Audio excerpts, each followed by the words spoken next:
Viewers আসসালামু আলাইকুম। এটা আমার ভাগিনা।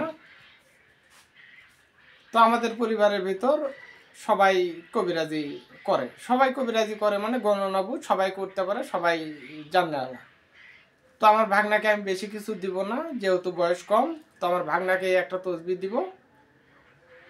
এই একটা তসবির সাথে আমি 3টা জিন দিব। আমার ভাগনার কাছে এই তসবিহ যতক্ষণ থাকবে শরীর বন্ধ থাকবে। এটাতে পাতা টানতে পারবে, জিন হাজির করতে পারবে, শুধু বলবে তুলসী পাতা উপস্থিত। যেমন একজনের নাম সাদিক, সাদিকের জিন উপস্থিত কর, যা করার দরকার এই তসবিহ করবে। তো এগুলো তো ইউটিউবে দেওয়া যায় না, তো যারা শিষ্য শুধুমাত্র তাদেরকেই দিতে হয়। তো এটা আমার যেহেতু আপন ভাগিনা, ভাগিনাকে দিতেছি। এই তসবিহ সব কাজ করে দেবে।